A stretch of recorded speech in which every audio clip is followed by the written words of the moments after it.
Okay, at least we got some of it. Thank you. Now we're recording. So we'll bring right hand under left through crossing, and we'll twist to the left. So this is a twist without the assist of the arms. We're actually keeping them on the shoulder. You're moving with the eyeballs, so your eyes are going to lead all the way to the back wall, like in the head, and in turn, turn the shoulders and then turn the waist. And come back to center, unwinding gently. Take the opposite hand on top. Inhale, just notice the spine and where it's stacking and how it's stacking. If you bring your attention there, can you possibly get a little taller? Then we'll start with the eyes looking in the direction that we'll twist. And then begin the movement as the eyes are leading. And hold for a few breaths.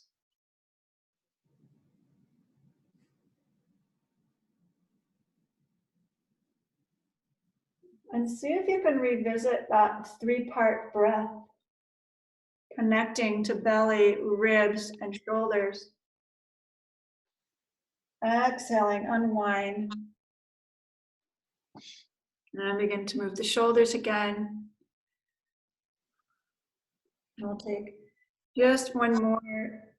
The heart, well, this heart pulse is the chest open, palms open, and then exhale like a cat-cow.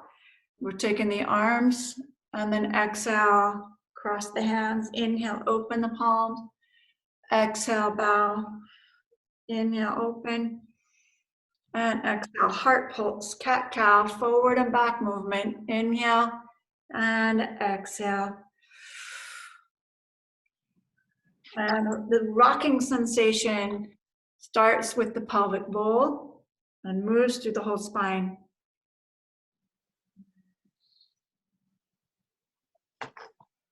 One more.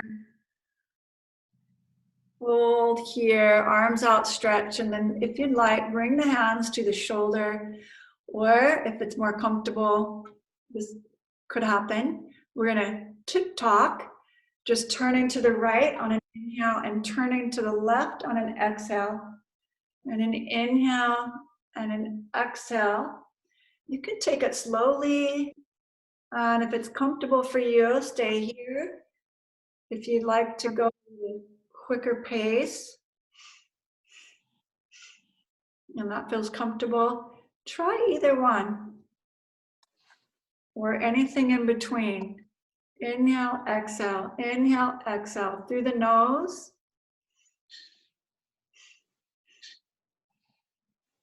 If you feel dizzy at all, closing the eyes can be helpful, or keeping the head in one location versus it moving with you is also helpful. 10, 9, 8, 7, 6, 5, 2, slow it down, and 1, and release. Take a shoulder roll again, and then we'll reverse the action, starting left inhale and right on the exhale, as slowly as you like. And alternatively, if it feels better for your spine to just take a gentle twist and hold, that's an option as well. So if it's safe to do so and it feels good to you, hands on the shoulder, inhale and exhale, through the nose.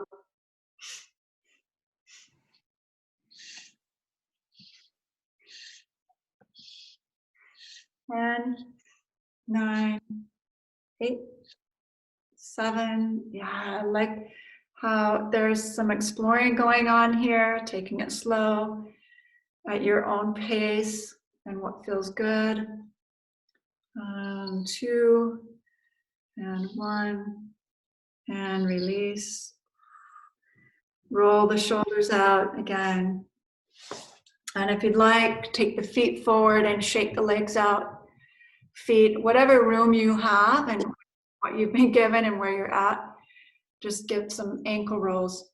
So I just wanted to get you guys fluffed up for the night. So to speak.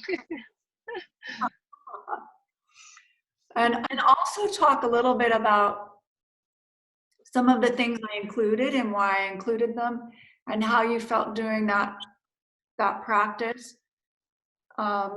The energy in the body and how you feel now versus when you came to on the call. So would love to hear some shares.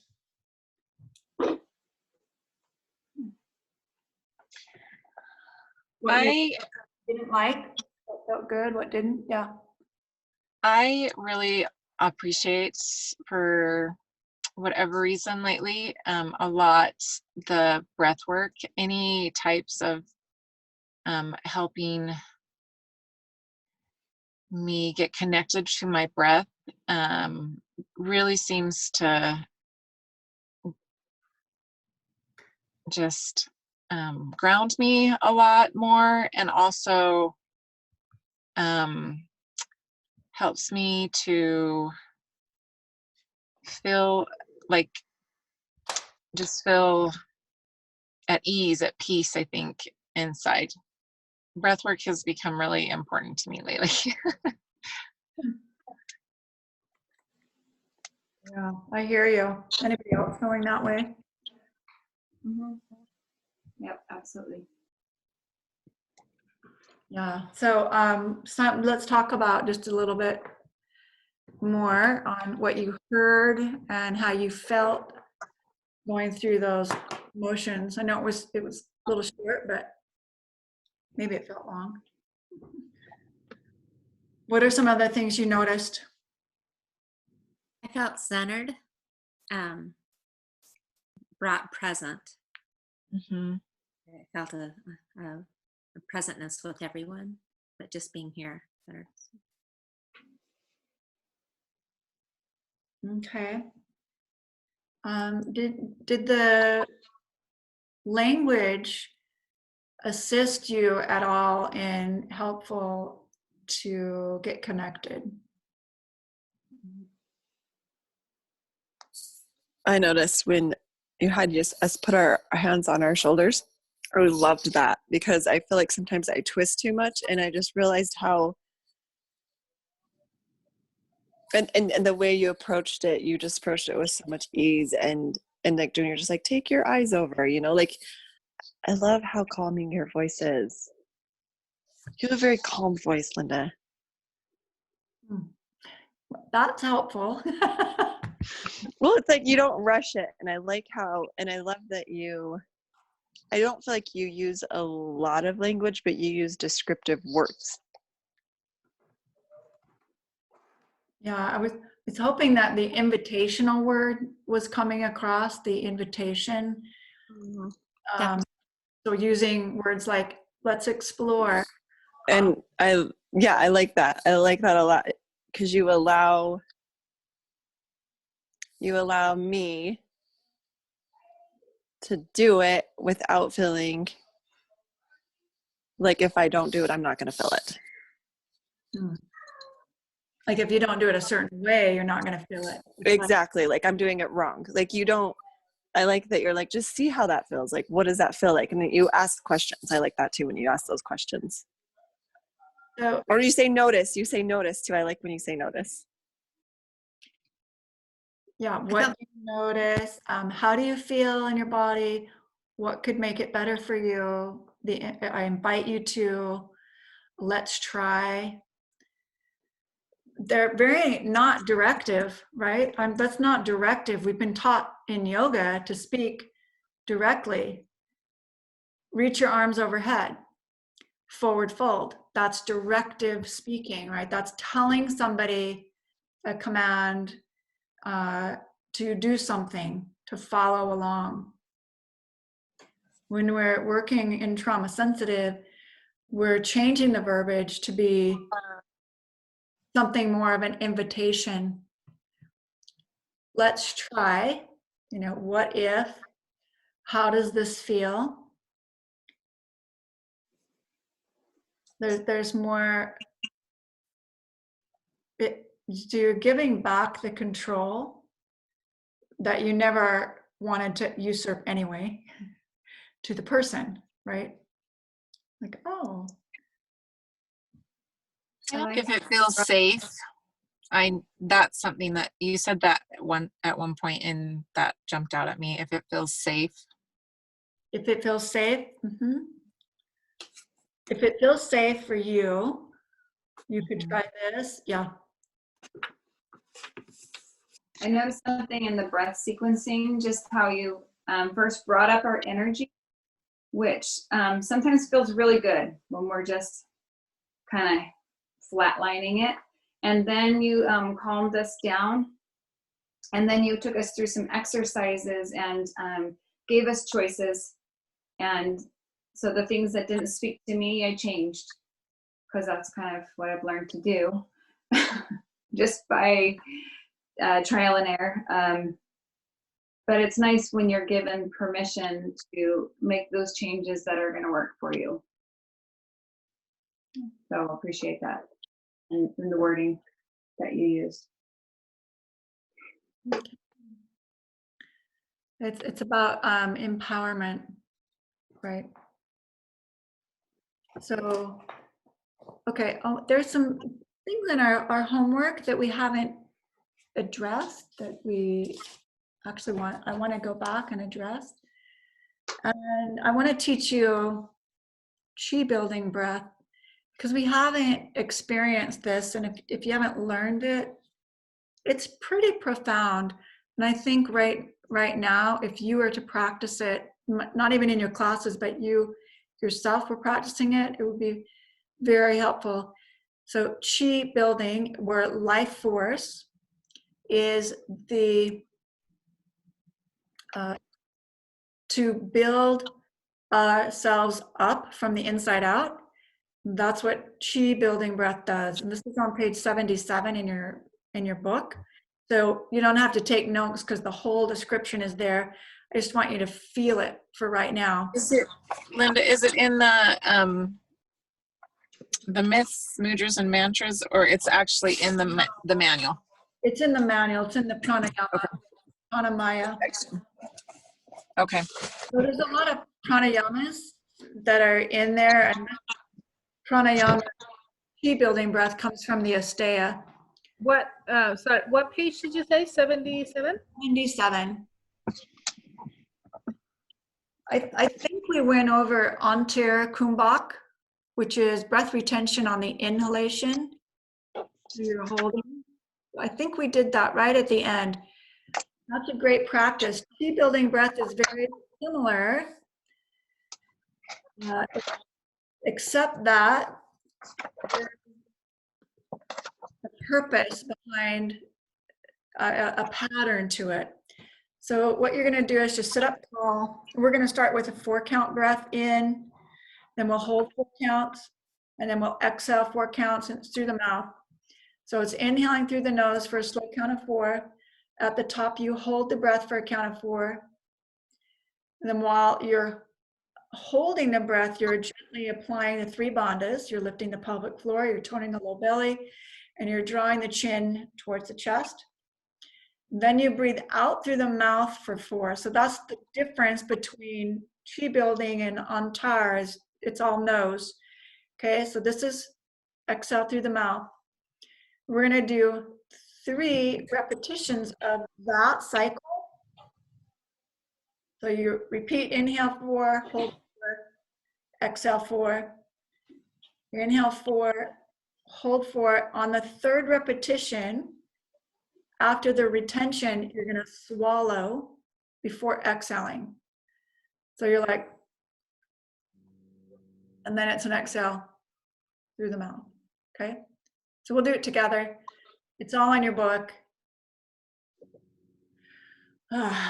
Breathe in, exhale, and we'll begin with a 4-count inhale. 1, 2, 3, 4. Hold for 4 with the bandhas. 2, 3, 4. with the chin. Exhale for 4 through the mouth. 3, 2, 1. Begin again. Inhale. 1, 2, 3, 4. Hold bandhas. Exhale.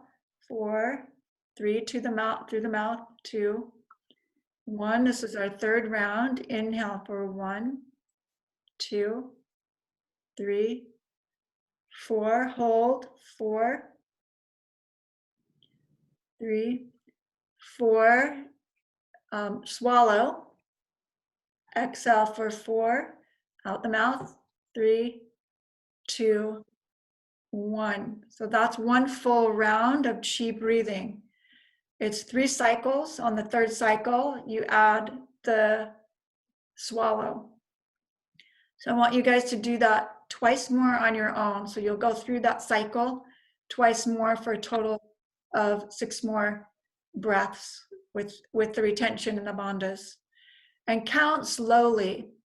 The idea is to increase this to, 4 cycles with 4 counts, 5 cycles using 5 counts, 6 cycles with 6 counts each, all the way up to 10.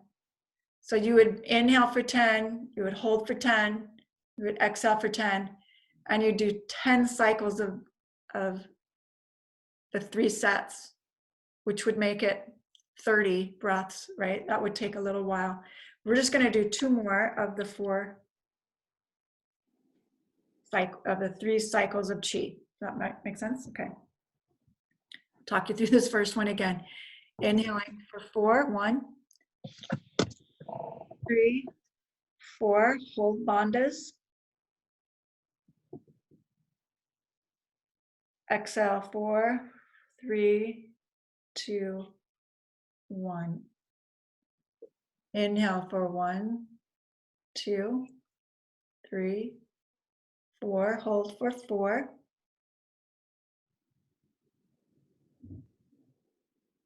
Exhale 4, 3, 2, 1. Last time here. Inhale 1, 2. Hold at the top, bandhas.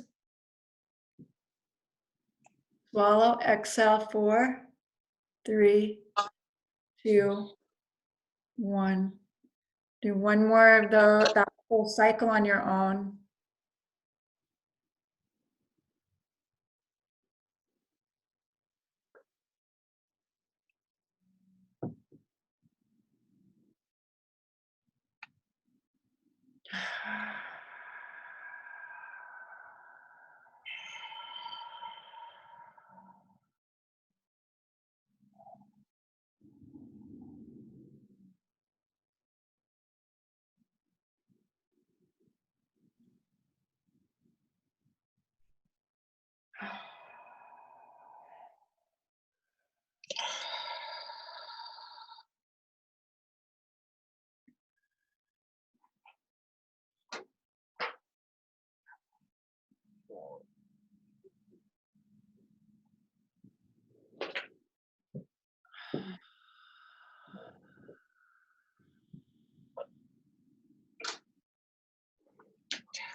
And then release.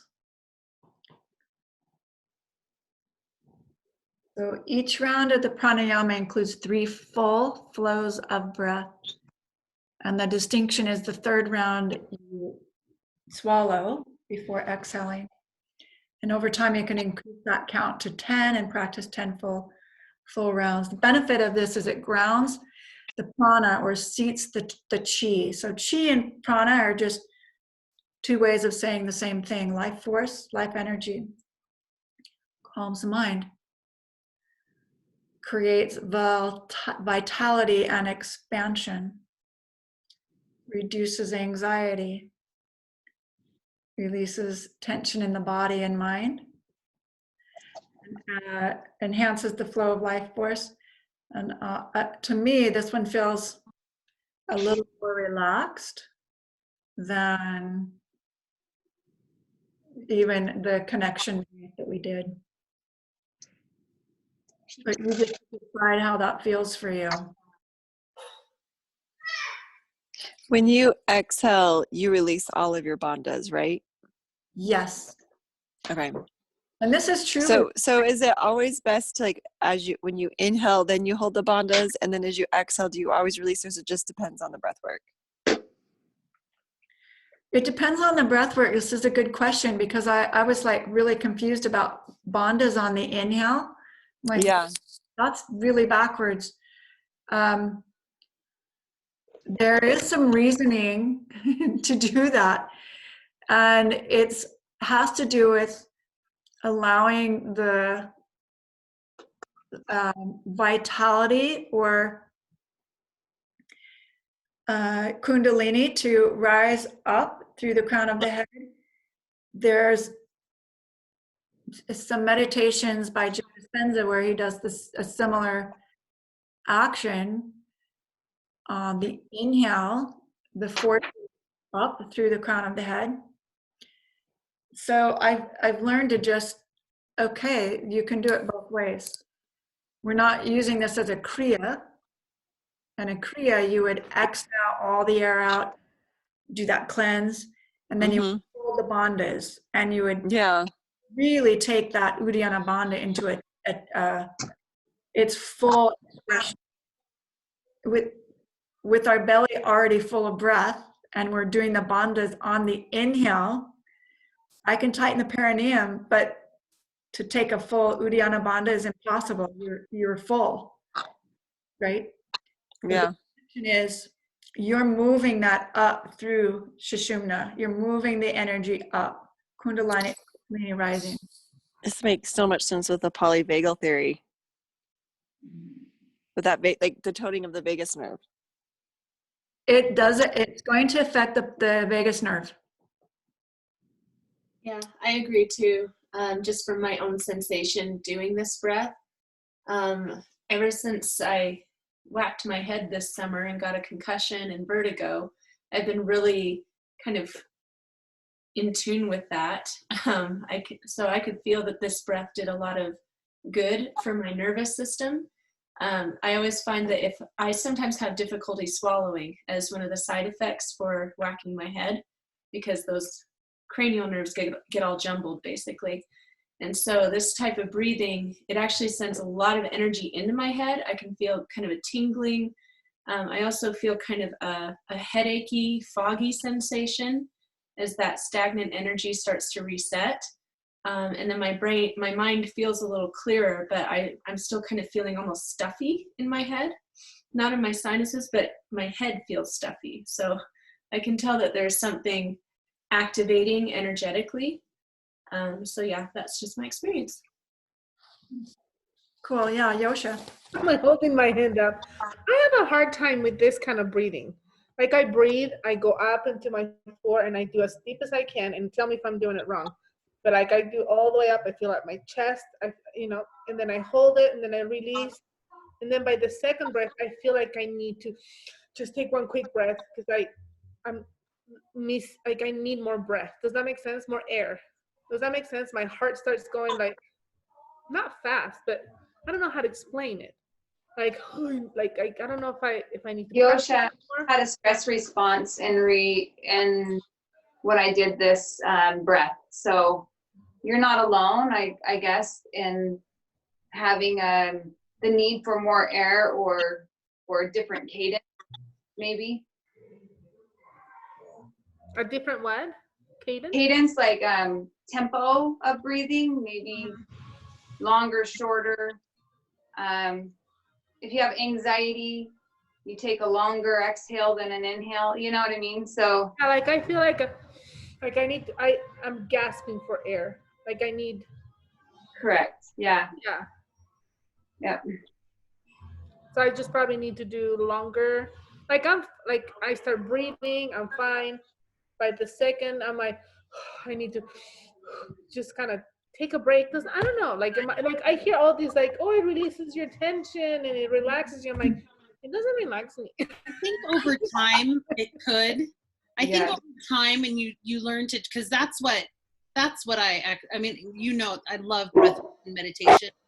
And for me, it wasn't something that was just like, oh, this is so easy. Like, it took time, and I had to train my mind and my body, and also my lungs and my heart and my any anxieties, anything. I had to train everything. And that's also oftentimes why when you're doing meditation, they tell you, I mean, the most basic thing, the most natural thing we do is breathe, and to have us focus on our lungs and our breathing instead of focusing on other things. But I think that you're, in this sense, not other senses, but in this sense, you're totally normal, and that's expected. But yeah, I think that's you're normal. I guess I have to practice some. Yeah. And Yosha, the emphasis isn't on filling the breath through the belly, ribs, and heart. On the chi building breath, it's just breathe in for 4, hold for 4, exhale for 4. So it's not like I'm not concentrating on how the breath is getting in. I'm just breathing in for 4. So, and expansion. So no expansion, just breathe. Is that what you're saying? Just breathe. Because like I try to feel like I try to stand, and then I take it down. But I was like, and then at some point, I'm like, I can't. I need to breathe like faster. And something that's really helpful when you're doing a breath practice is to start with 5 to 10 pranayamas, just ujjayi breaths. 5 to 10, just regular ujjayi breaths, so you have a rhythm. We didn't actually do that, and that may have been more helpful to you to get, and then you're not concentrating on how you're breathing. You're just concentrating on the count of the breathing.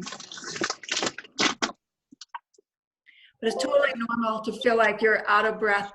Think back to the time you were doing yoga. You're in your down and you can barely hold those 3 breaths. And you're like, oh, I need oxygen. This is too fast, you know. And now you're doing it with ease because you've built up the capacity to do so. So breath work is work. Okay. Gotcha. Thank you. Thank you. Alicia. Anyone?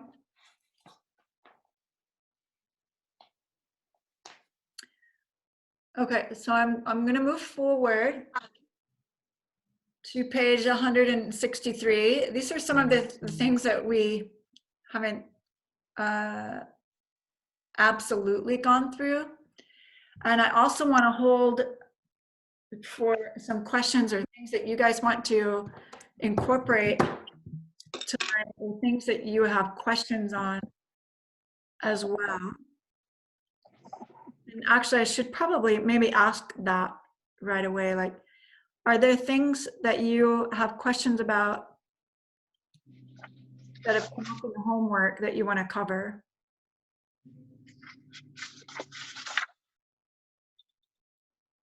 $163 is Satya. Is that what we're supposed to be at, or Asteya? So we're on Asteya. So I'm saying the page 163, right? Yeah, 163 is Satya. Yeah, we didn't actually go. I just wanted to cover that last part, the tuning in. And this is okay. A reiteration, and maybe we don't need to cover it, but tuning into individuals and honoring students' individual journeys. This is along the lines of paying attention and using yoga as therapy when you're working one-on-one with a client. And we saw how that was done when Dana came, and you were able to touch and hold and feel and breathe with the other person. So this is where that information is. And some things to be aware of, just in a cursory looking over this. Are there questions about this or things that we need to go over? You mean of the tuning in? Yes. I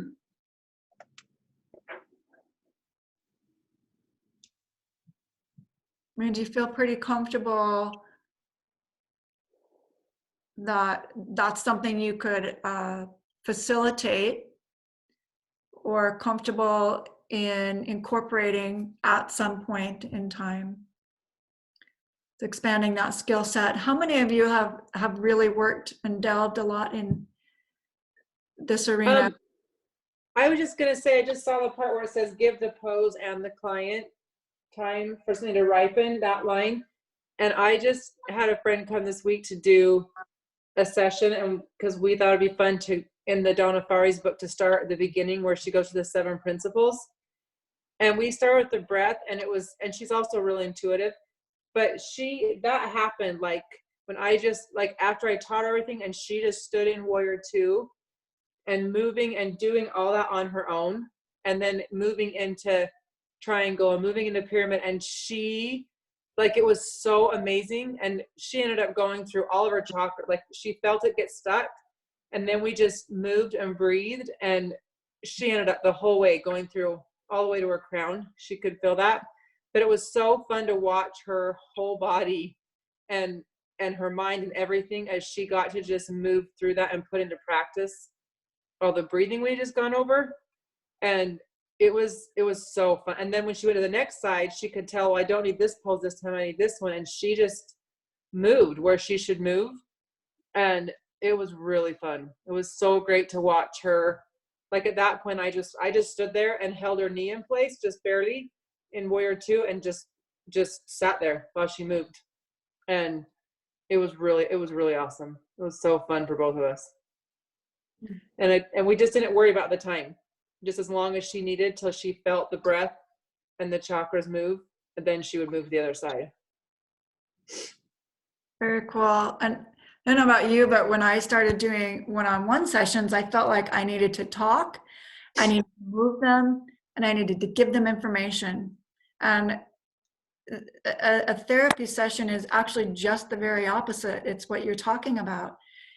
You need to breathe, connect, and give them space and time to assimilate and feel it in their own body. Otherwise, they're checking out and they're listening to you be a sideline coach of, okay, here's the next thing, here's the next thing. And we become the boss. And we did have her, she sat here and we went through some of the inquiries so she could feel it in her body while she sat first. And then she stood up. And so once she had felt it and knew what it was, and I even asked her to read before she came the introduction to the breathing part, so that would be in her mind. And so she practiced it just being still first, so that then when she stood up and found her alignment, she knew how it should feel, how it would feel for her. So then she could just move and go through it like that all on her own, basically. Oh, very cool.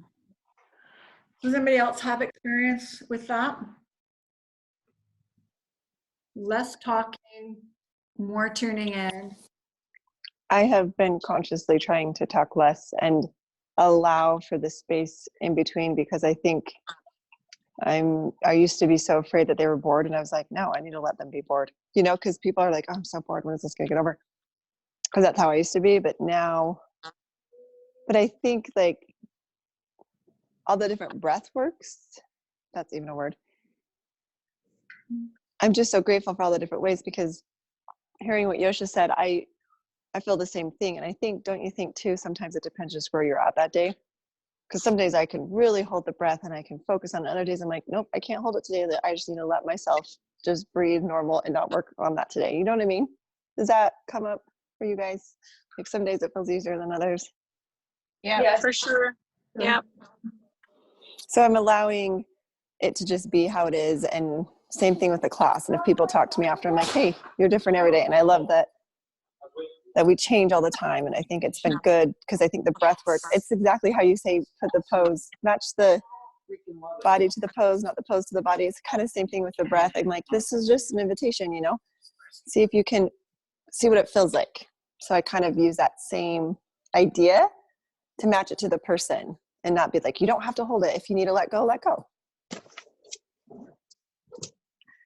There's some really good inquiries at the end on page 165 that we can keep a mental note of, and I would even go as far as putting them on a note card and putting it in the folder of your clients when you're working with them as a reminder to yourself to be present. And the questions are, can I slow down more?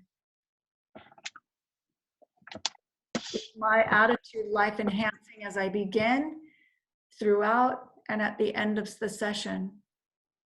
That's a awesome question to ask yourself. Is my attitude life enhancing? It's a whole different mindset, and we can be lax.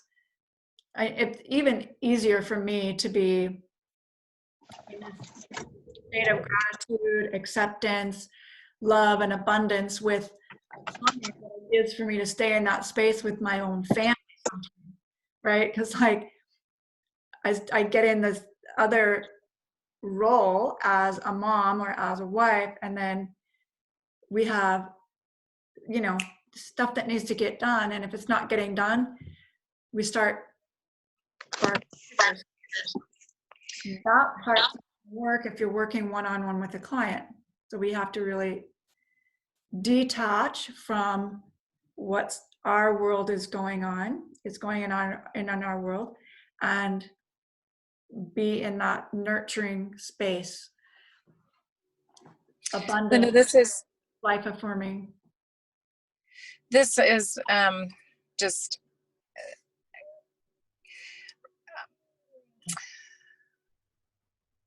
so this week in a conversation that I had with my husband, I think that this is totally stuff that needs to be taken off of the mat too.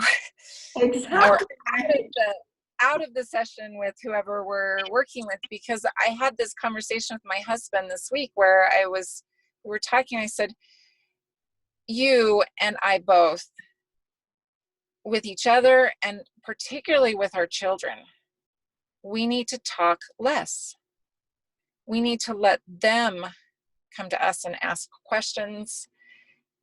And we just need to, like, these questions that you are pointing out, like, ask yourself, what came to my mind when you started asking those was, I need to ask these questions when I'm just having everyday interactions with my kids. Like, where am I when I'm having those, when I'm having these moments?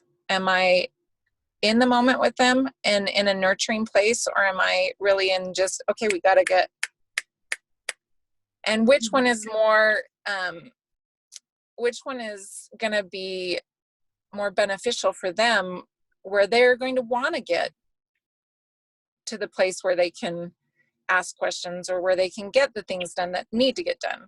Does that make sense? Absolutely. Off the mat and into the world. And that was my thought. As I'm saying this, I'm like, I'm just showing there's such a dichotomy, right? Where it's almost easier for me to hold space for my client than it is for me to hold space for your family. It's a practice that takes way more energy for me to be present with the people that I'm closest to. Absolutely.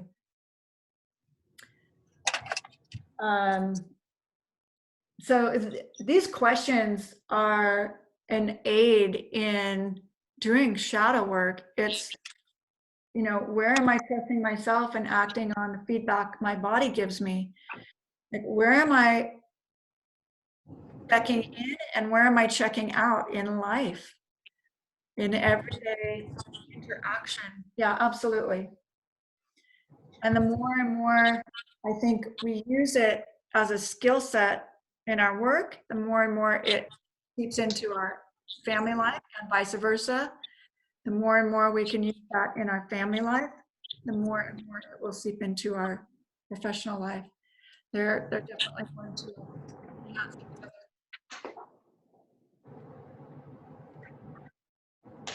So I think she covered that. If you guys don't have any other questions,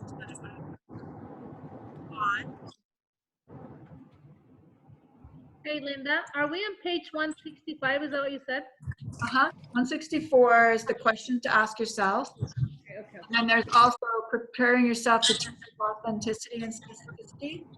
On 165, those questions are also important. How do we see ourselves? Who are we? Who are they? You know, sometimes we have a bias coming in, like, I am the guru, you're the student. So we like checking in with yourself. Well, okay, who am I? I'm a facilitator. Okay, who are they? They're the coach.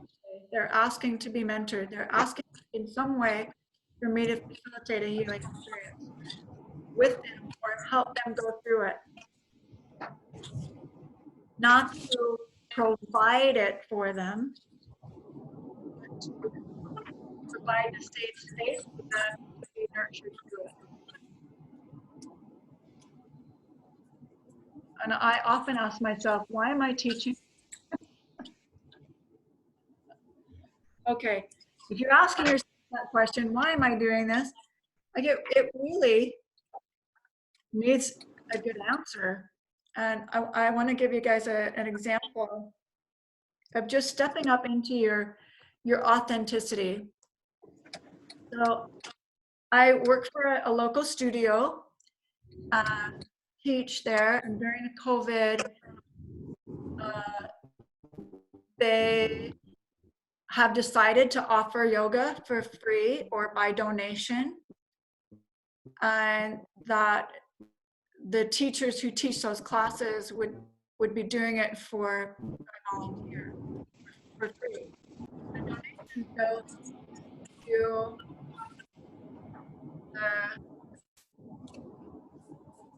yes, I'm gonna mute somebody. Okay, there we go. So the donations would go to the studio to keep the studio open.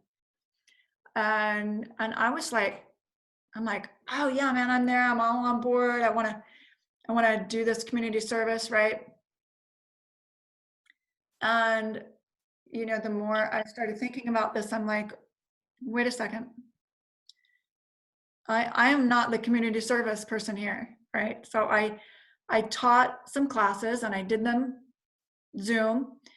It took 2.5, 3 hours each time I was at the studio, besides the getting the schooling on the equipment and all this. Okay, so it took a while to come up to speed, and I had agreed to do 2 classes, and the agreement was, you know, if everybody just takes 2 classes, then we'll cycle through. And I'm like, cool, no problem. You know, I'm a team player, all this. And then I started to resent the time I was spending there and resent this. And I thought, well, that's really silly for me to feel resentment. I agreed to do this. And so I stopped the resentment and said, and just sent a really simple note stating how I was feeling, and said I am on board to teach these classes. And as a private contractor for the studio, I'm agreeing to the 2 that I give you for free, and beyond that, I want X amount of dollars for the classes. Like, that's fair. And in talking to other studio owners and knowing and looking back and like, as a studio owner, I don't think I ever asked my teachers to teach for free, right? And that's just a choice they made. So because I just agreed with it, I need to state my boundary and be authentic about where I was coming from. And it was so freeing and liberating. It's just like, okay, it was a simple note. And we, you know, it wasn't, I didn't feel any animosity. It was just, okay, this is your policy. This is my policy. We agree that we'll respectful to the policies, and then it's a done deal, right? Because I was hearing in the wings other teachers complaining about it, and I thought, okay, if you're complaining about it, then it's obviously out of integrity for you. Stop doing it. Just stop, you know. And then I got thinking, okay, well, I have to take my own medicine, right? So that's just an example, and I just bring that to be in authenticity in any way, shape, or form. If we're saying yes to something, do it with your whole heart. If you're saying no to something because it's out of integrity, then stand your ground and boundaries without being resentful or hurtful. It's just a statement. It completely took any energy away from the perpetuation of backbiting and talking behind the studio and what they were doing. Anyway, okay. And I feel like that's one way we can prepare ourselves to teach with authenticity, is to live in authenticity. And anytime we feel that anxiety, that resentment, that pull or that call to gossip, we say, oh, thank you. A chance to look inward, a chance for me to be authentic here, and a chance for me to change something. Anybody else have something to add to that before we do something really fun? I just like what you just said though about the living in authenticity part, because like she was saying about doing it on our mat and then living that off our mat, how important it is we live it off our mat and bring that onto our mat. And right, that's got to go both ways, and people will feel when we're authentic or not. Or what if you're saying all these things and preaching this, but then someone sees you out here doing the opposite of what you're teaching, and what that does to our students, you know what I mean? Like, oh, like that hurts, you know, when we have an experience like that, where you see someone thinking they're this, but then you see them behaving like this, and it, like, that's hard. So I just think it's so important that we're doing it both ways, that we're practicing on our mat to live better off our mat, but that we should be doing the same in our daily life, to be practicing to live that way, to be better on our mat as well. And as a teacher, that's kind of should be a circle, like a good circle, not a bad one. But just, I think it's so important how we are off our mat, what we're bringing to it.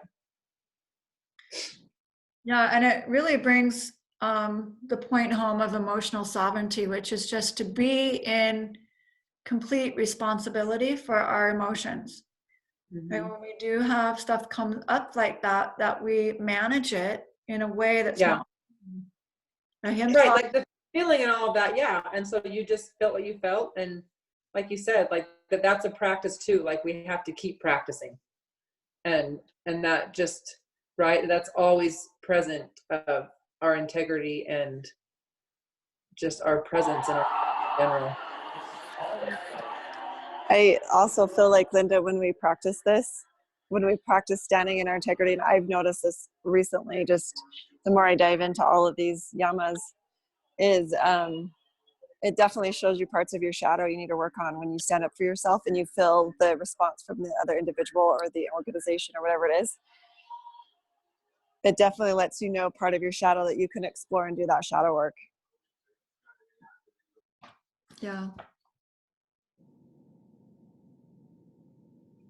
Yeah. Again, it's just all an opportunity to see and thank, you know, the experiences for bringing up that emotion and that whatever we're feeling, and being able to say, oh yeah, hey, this is another chance for me to just practice being present with what is. Oh, I'm feeling this.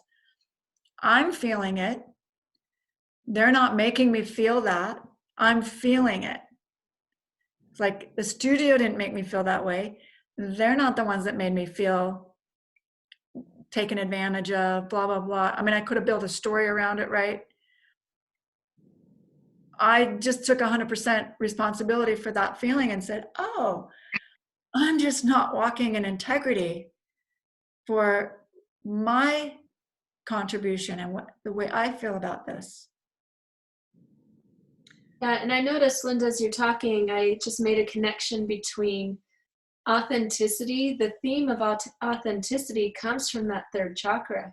And third chakra is all about personal power. It's also about boundary setting.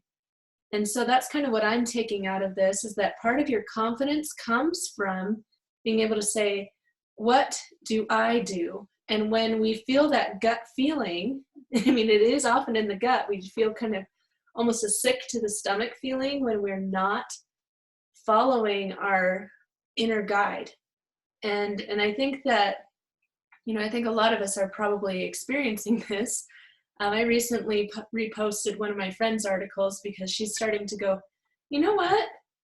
I mean, people are just they're assuming that yoga is free. They're assuming that my time and my energy and my care and compassion and expertise is just something that they can take. And, she got bold and she said, it's not okay. And I really resonated with that, because I was feeling a lot of similar things, that it's important to value myself, value my skills. And I think there's such a trend out there right now to, kind of shame people for being selfish, for asking for reasonable exchange of energy for services rendered, and that's something that doctors, lawyers, business people, grocery store owners, they don't have to battle that assumption that the service they provide is valuable. But for some reason, yoga teachers, fitness instructors, dance teachers, they have been, I don't know what happened, but it just seems like this is a common thread, that yoga, it makes you feel good. It's something that belongs to everybody. But it's like, well, yes, yoga belongs to everybody. You can't put a price tag on yoga, but you're welcome to go get a book and read it yourself. The reason you hire an expert is because you are asking for a service. That is an exchange of energy that requires money, that requires some sort of, and if you don't have money, it has to be reciprocated some way. That's where you get the trade or other things. But when you're out of the integrity, you get that gut-wrenching feeling, and then there's this whole topic of shaming people who are greedy enough to ask for money. And it's like, that's not what made my gut wrench when I'm out of authenticity. It's the fact that I'm not valuing my service. I'm not valuing what I'm giving to them, that they could go look up stuff for free, So the topic. remedy for that is what your friend did. Mm-hmm. Just the education of, oh, right, yeah, and I'm going to be doing these classes, and the Zoom link I'll send to you. Yes, and a professional will do that. So it's actually not the public who are degrading ourselves, it's us. Mm-hmm. Exactly. And it's coming from the professionals. There are yoga teachers out there who literally say, I never charge for my yoga. And it's almost like they're shaming other people for doing that. And they feel that it's wrong to charge for yoga. And that's not an integrity necessarily. It could be for the person, but it's important to recognize that you can't project your values onto all yoga teachers. Does that make sense? It's, it's fine if you feel like yoga is something that you want to gift to the world, fine. That's great. And if that resonates with your integrity, you should do it. However, I'm going to pause you for a second right there. How many of you have felt the need to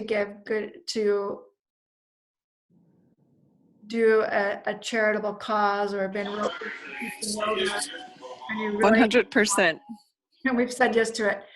Okay, it happens. It does happen. And that's just a sign of not being able to set a boundary. And like Arwen said, the more we are authentic with ourselves and understand that that feeling is coming up for a reason, it's actually an invitation for us to set a boundary. And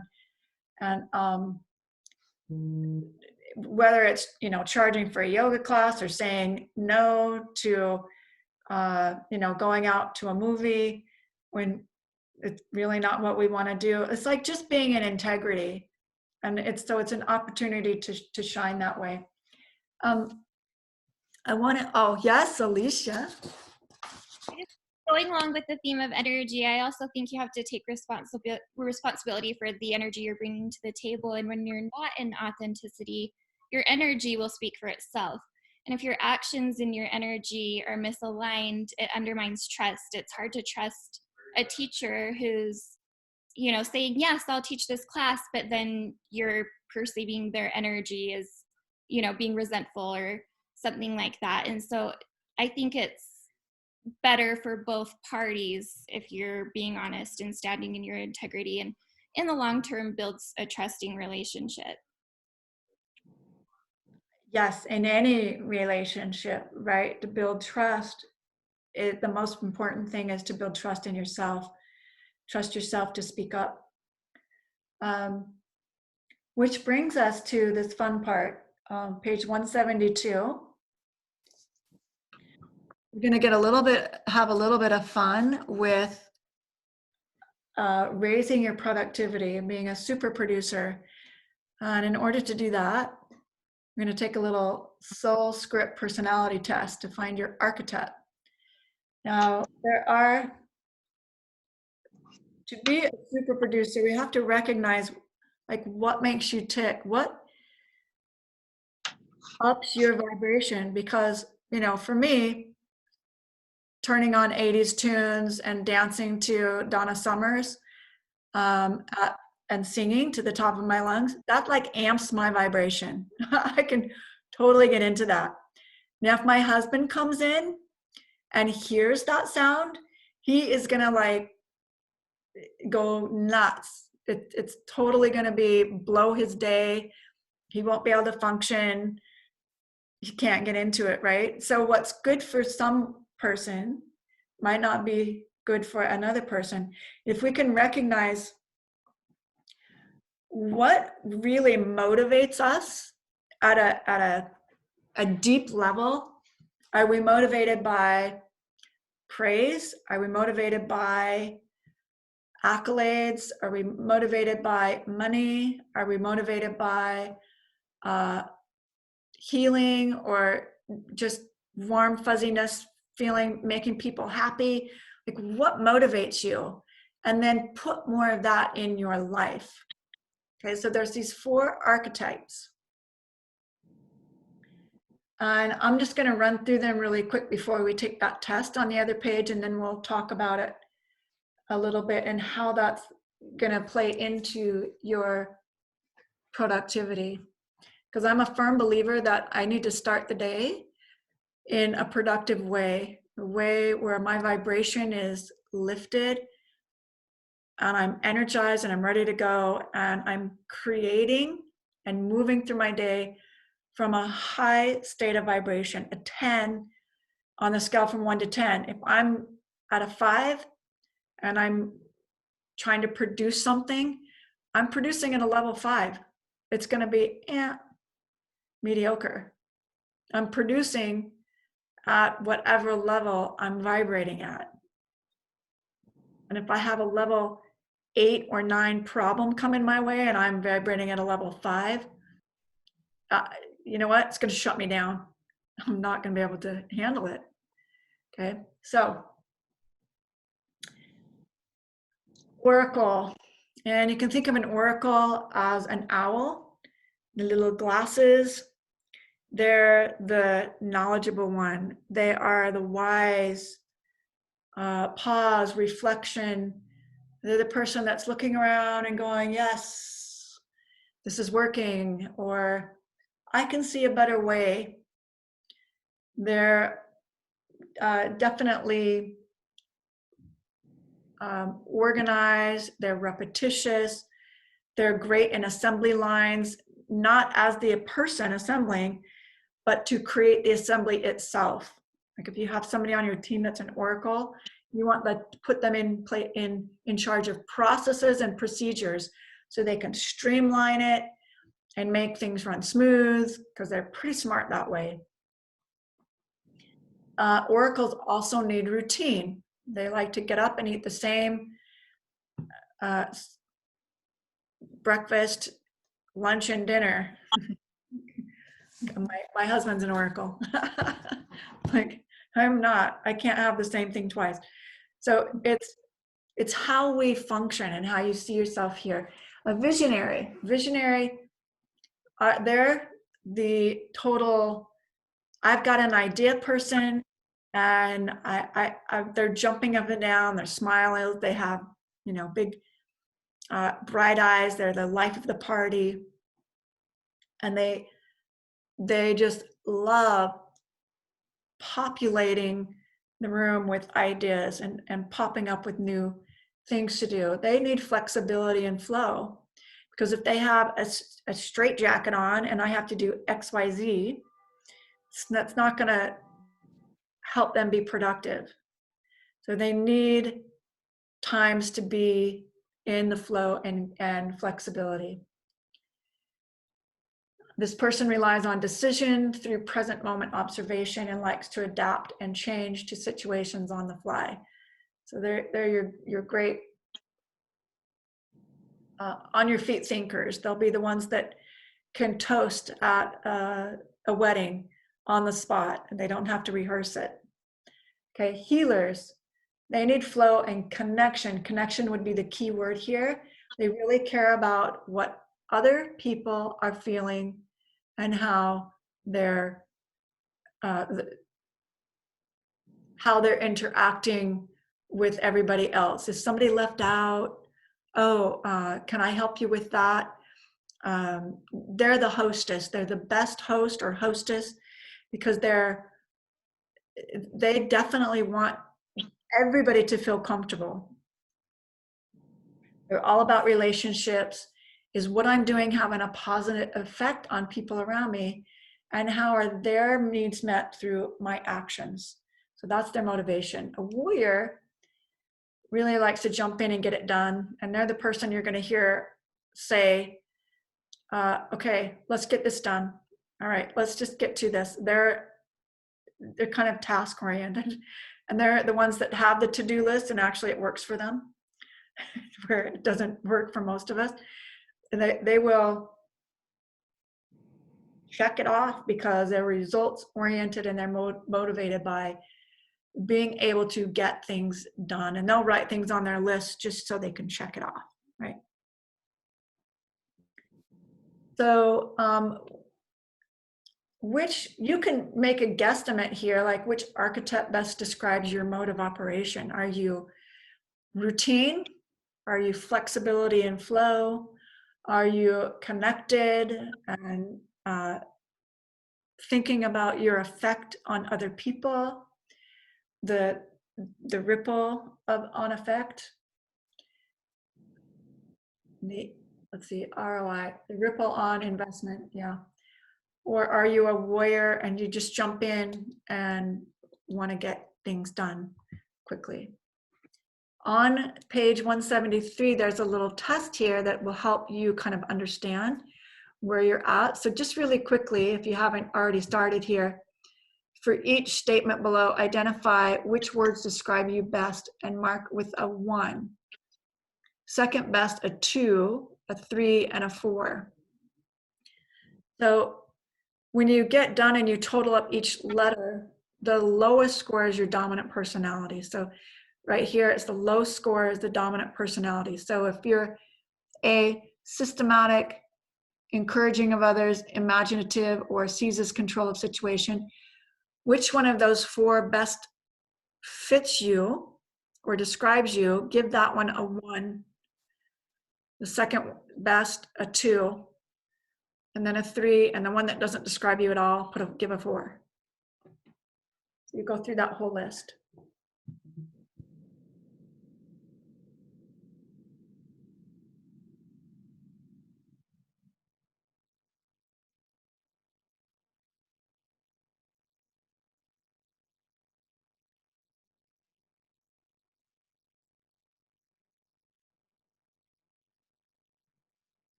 Linda, the question this is when the traits of someone I don't interact well with are like people that I just can't deal with people that they're too controlling.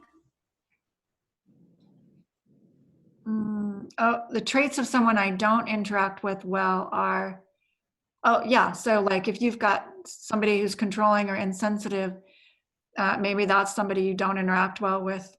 Like, give that a 1. Or people that are unorganized and chaotic. Gotcha. Thanks. You know, those people that get under your skin and irritate you for no reason other than they're meticulous and critical or slow and indecisive. Yeah. Like, that's bugging me. Like, I can't deal with this one.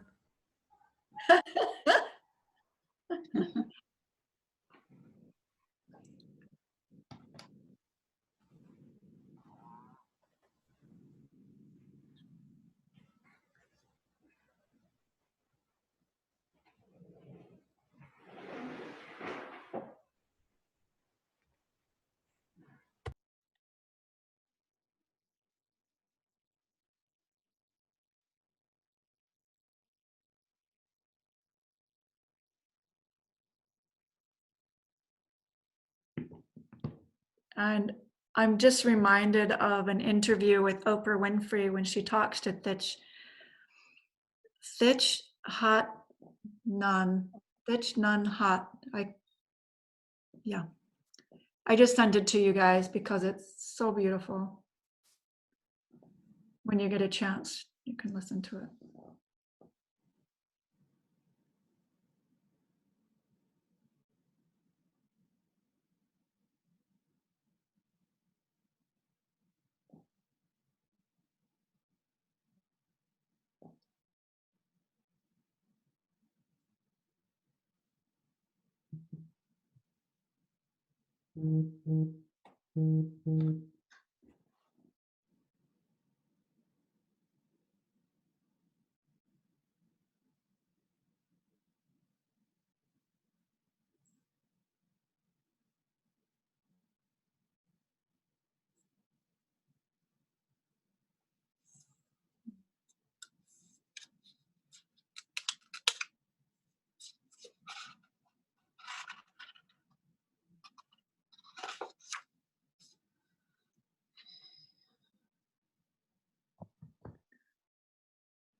I'll be right back as you're doing that.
Okay, are you guys pretty close to done on that?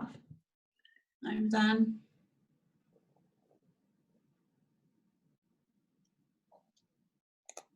Awesome. So how many oracles do we have in here? Can we have everyone type theirs in so we can see who matches who? I always like to see who everyone is. Oh, that would be super fun. Yeah, just in the chat box. Let's see what you are. And it's our lowest, right?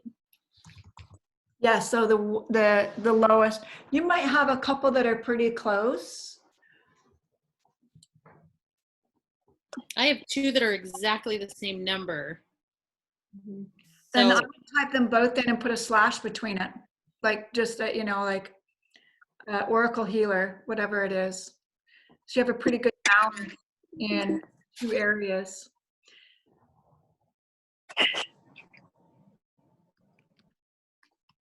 This also helps you see where your trigger spots are or your blind spots are.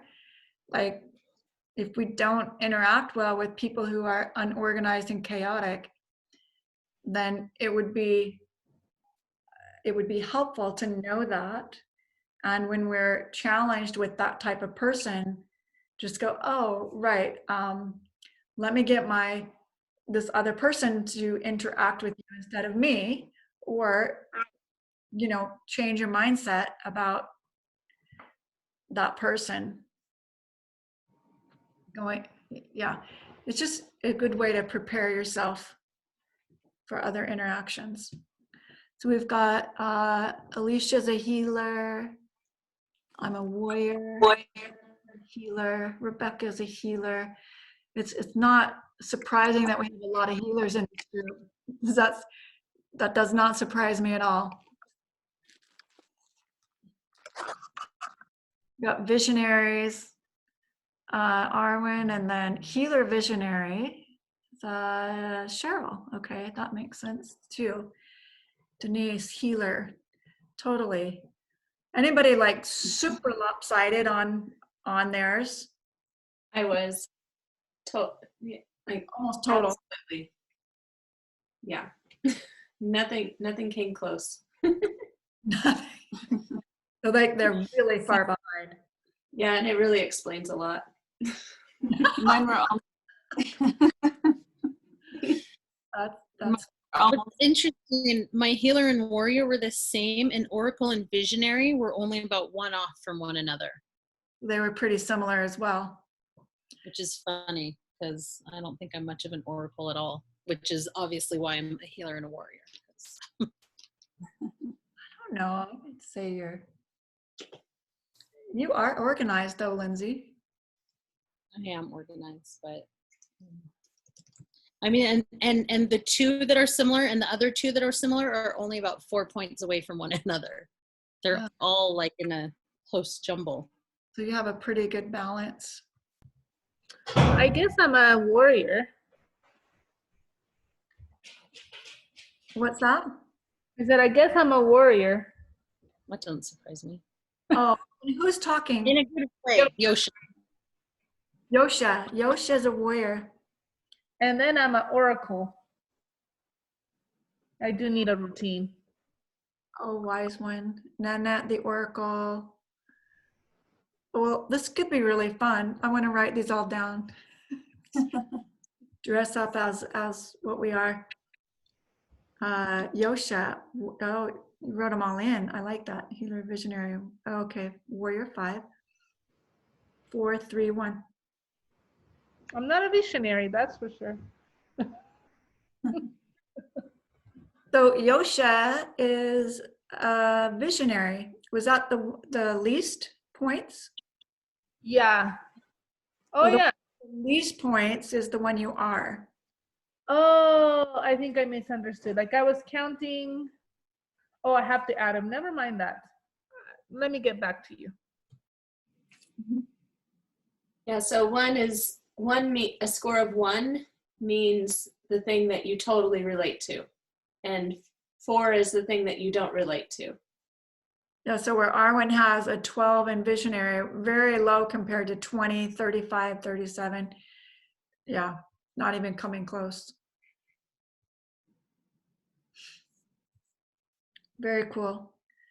So if you're going to start your day and you are a visionary and you try to create a to-do list and a task list, how inspiring is that going to be for you?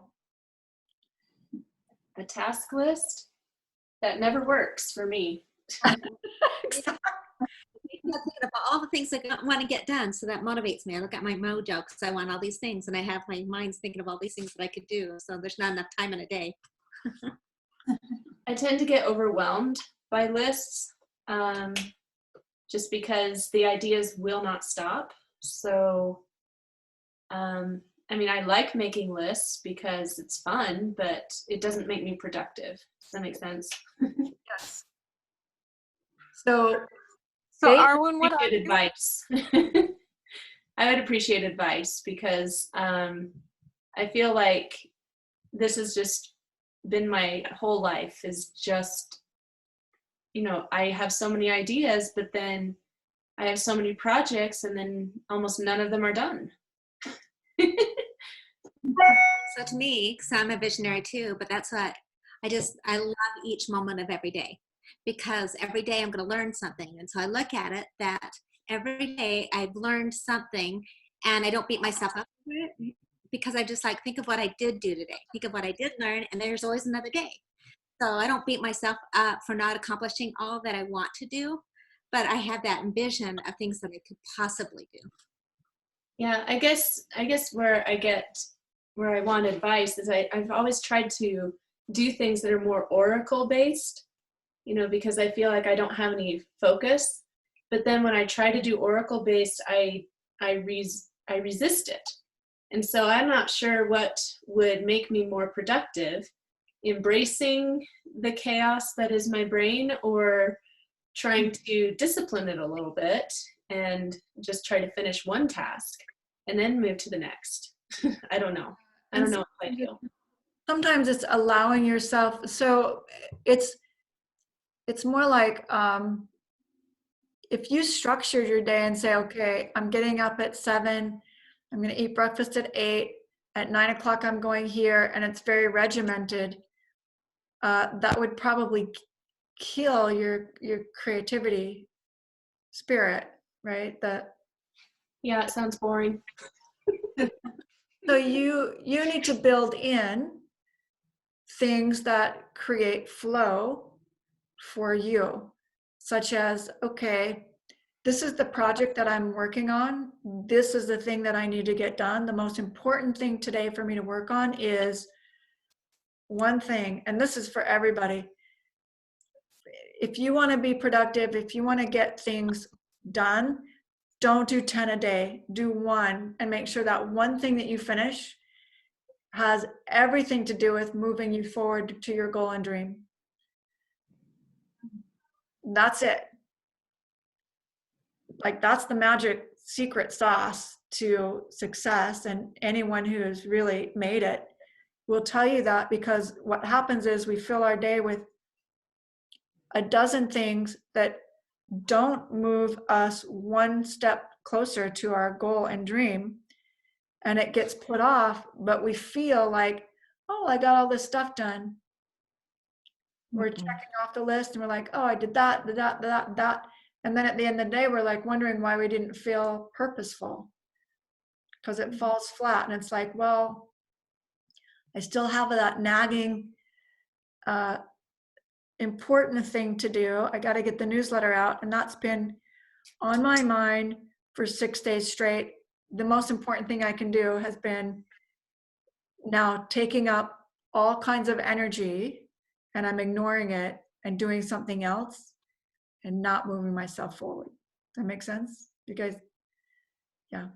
So you pick the one thing that's the most important thing that you could do today, and that is the only thing that you need to finish.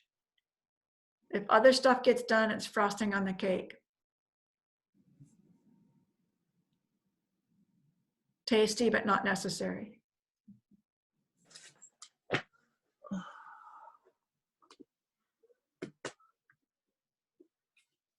So how can you create operating conditions that are most suitable for you to produce? For an oracle, it might be, I have a routine. I get up, I do my hygiene, my teeth, exercise, cleansing rituals, whatever, and then I've got quiet time for myself, meditation, and then I feel accomplished. I feel like I'm ready for the day. I operate on a flow energy, so no 2 days really look similar, although I have scheduled time for things to happen. So there's always an element of movement. There's always an element of meditation. There's always an element of structuring what's the most important thing for me to get done. I may not do them all at the exact same time every day. Yes, Yosha. Is it possible to change, like as I'm reading? So I guess I am a healer and a visionary. Like they're both, surprisingly, I got both of the same.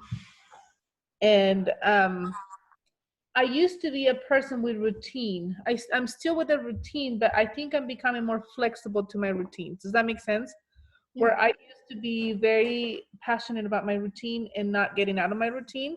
Like my breakfast needed to be at 8, my lunch at 12, and my dinner at 6. Now I'm like, well, if my lunch if it's 12 o'clock and the kids are going crazy and lunch is not ready, then it's okay to move to 1 o'clock. Does that make sense? Yeah. So it's possible to change with. I think Giosha's question goes along with my question. My question was,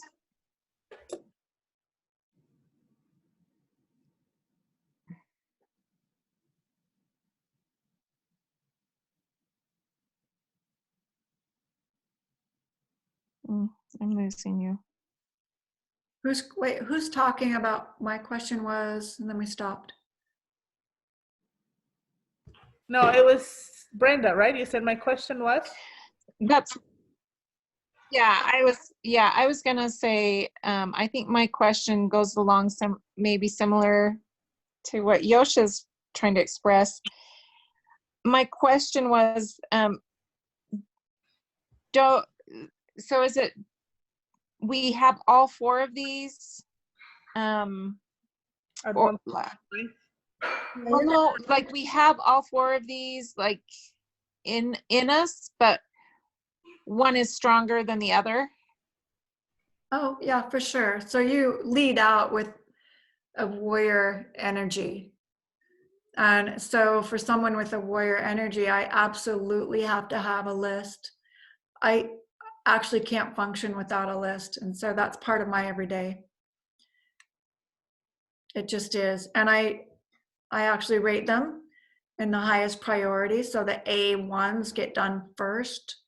That's what I start working on. That's how I operate. Now, not everybody's going to operate that way. So if you're a visionary, you might build into your day some flexibility.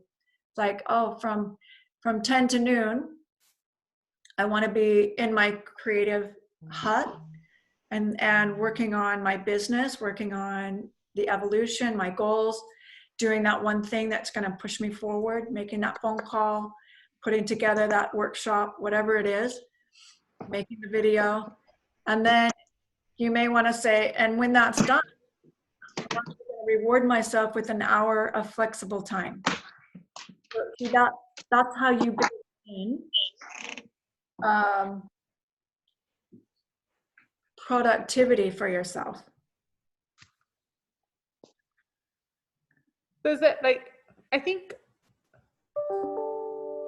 yeah. I think what was it? I don't know, maybe I got it wrong, but like for you right now, you're flexible with things, right? Linda, you are like, if it gets done, great. If I get one thing done, that's great. Then no. No, if you need flexibility built into your day, you can't come to the day and say, okay, I'm just gonna be flexible all day. Like there has to be some intentionality around it, right? Like there has to be some purposefulness. So as a visionary, you've locked in and your goal, this is where I want to be, this is what I want to accomplish. What's the one thing that if I do it today is going to move me in that direction? Okay? Everybody has to ask that question. What's the one thing today that's going to move me in that direction? Okay. So if your goal is connection with the family, what do you need to put in place to do that? It's my important goal is getting this workshop planned and done. Then what moves you forward in that direction? What one thing can you accomplish? Mm-hmm. Because if you're not stepping purposefully towards something, then your energy is scattered. Gotcha. Okay. So for me to do that, I need a list. Mm-hmm. Where for Arwen to do that, she might just need to draw what she needs, or Cindy probably would draw a picture of what it is she wants to accomplish, put it on a vision board, look at it and go, okay, that's what I'm going to do today. And when it gets done, I'm going to give myself an hour of flexible time. I'm going to reward myself in this way. For me, the reward is like a check. Mm-hmm. Like I could work all day and never stop working. That's not to say I would accomplish what I need to get done, but I would just be busy. Mm-hmm. I have to watch that I'm not just filling my day with busyness. And, oh, what is that? This is my life log, because I am a list person. Uh-huh. But it kind of, it's a half hour at a time track record of how I spend my day, so that I can see when I'm becoming OCD over something, or I'm not allowing enough space between things to just let down and relax. Oh, that's awesome. And that is, you're an oracle, right? So Nanette's very structured. I'm not an oracle, that's for sure. Like if I make a list, I'm like, that will like drive me crazy if I don't get it accomplished. Like that. It's taken some time to get into appreciating it without overdoing it, if that makes sense. It was, at first, it was very stressful to have to write down all the crazy stuff that I do, but now it's very, very helpful. Well, at the beginning, Yosha was saying, you know, asking about if it can change or not, and how you have changed, like with your flexibility and stuff. And I feel like this is something we totally can change. And I think how competitive I used to be, and that's not important for me anymore. I don't need that. Actually, it wasn't serving me. Like that's just not, that kind of has just worked. I mean, I'm competitive, but Word majorly wasn't serving you anymore. Or like you're competitive. Like I used to be very competitive. I'm still competitive, but it's not it's not the priority in my life. Like in, what I mean. Yeah. yeah, Like as we grow and evolve, some things change, and there are things that will be bigger in us that were less, and bigger things will lessen. I think like it's just, I just feel like you saw that. Change with life. Like my kids used to be very little, and I was able to follow a schedule. Mm-hmm. For me, just to have a schedule for my kids. Now they're getting older, and as life gets a little busier, you're just more flexible with your. Yeah. Okay, if I don't get that check done for me, I was like, okay, at least they get food today. I love this conversation. Could take an enormous amount of time, but it's 9:07. We're 7 minutes over, and I want to be really aware. So Saturday, so I'm going to close. But Saturday, we're going to get together and have a discussion on brahmacharya. So we're starting that section.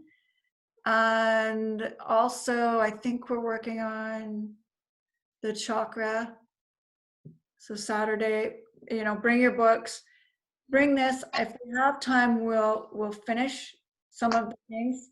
But I want you to be thinking about, like, really, if I have a productive day, look back and say, well, what did I do that really made it productive?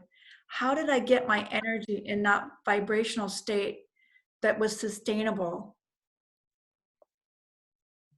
And start noticing and putting in those practices more often in your day. So you become like this, the person that's just obtaining their goals because you're on fire about what you do and have a passion for it and a clear road or path to get there. So these PPDs, they're called personal productivity drivers, are sprinkled throughout your book. PPD 2, so if you're looking on page 172, it says it's personal power driver tool. And we skipped number 1, it's back there. And number 1 is on page 165, and I actually explain what the personal power driver is, and a power hour ritual, and a manifesto. I don't think we did that, right? We didn't. Yeah, so on page 166, those are things that you can do on your own. If you really feel like, I'm waking up and I'm feeling less than, or I'm not feeling my full potential, I'm not activating myself at a 10, we can look at that a little deeper, but a power hour doesn't mean an hour. It just means these are the things that I do to get myself in a state of high vibration, whether it's 10 minutes or an hour or 3 hours, it doesn't make a difference. And that may change from day to day. That's going to be helpful in raising your productivity. And this exercise that you did today is taking it just a bit further and saying, well, what does make me tick? What does put me in that heightened state of awareness, that level 10? Can I promote more of that through my day so that I feel productive? It doesn't mean that I try to jam pack things in. This is not what we're trying to do. It's the things I do are purposeful, and I still have freedom and room in my life for my loved ones, for my self-care, and I'm not all day running ragged. See, raising your productivity, I get the things done that are important in less time, and I have more time for relationships, people, things that are meaningful in life. Lady Gaga, does that make sense? Popping up there. Yeah, that's me, Lady Gaga over here. Yep. Okay. All right. There's a whole other page to this, page 174. I absolutely love doing this priority management worksheet. For me, this works. I get 3 projects and then I base them out. This is this formula was taught to me by a business coach, and I've adopted it and used it. If it's helpful, you can also use that as something more long-term. When you're working on projects that take a month or several months, then you're prioritizing the little tasks that get you to the big goal, if that makes sense. Okay, but I don't want to go over that anyway. So if you have questions, bring them Saturday. The homework sheet number 3, you should pretty much be done with that. I'm going to put homework sheet number 4 out so you can get started there. Also, the video links through number 5 are out. We have a couple bonus videos. We've actually done quite a few of the videos, and I'll start posting those. If you feel like you're getting bored with the videos that we already have and you've done them 20 times, then you can jump ahead and look at the new videos. But if you're only doing them once a week, keep doing them once a week, right? Don't jump ahead. I think you really need to get the information that's in those videos. They're pretty, right, packed of the practice.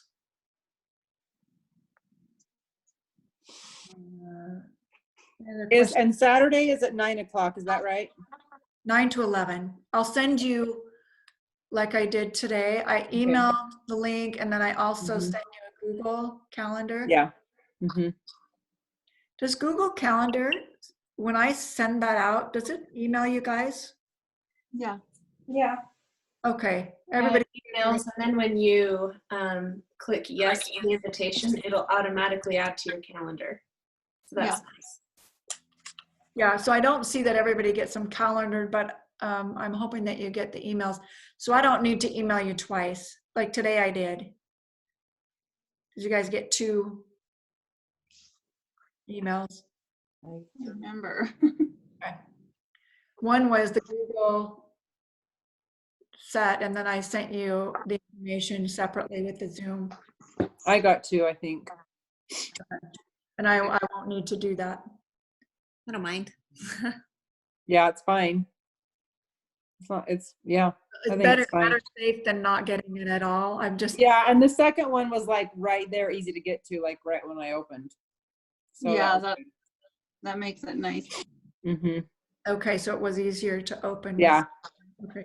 I love your feedback on how this is rolling out, because for me, there's so much on my end with the technology. I'm not sure how it's translating to you. So I appreciate the feedback. You know, hey, thank you. That's coming to me great. I like this. Yeah. Keep communicating. Thank you so much. You guys. Thank you. Great week. Linda, this is just something that would be helpful to me. We go over a lot in these trainings, and I try to go over, like review, like go back over through the stuff that we do each weekend, but sometimes I don't remember where it was, or I just don't even remember it. Like it doesn't even come into my head. So for just an example would be like right now, and this is really, I don't know. Maybe keep notes of this Zoom and then write what's in it. Is that what you're? Yeah. Well, so for example, like I was just looking at the homework and reading and prep, number 3, and going through seeing, okay, what am I missing? What do I need to focus on this week?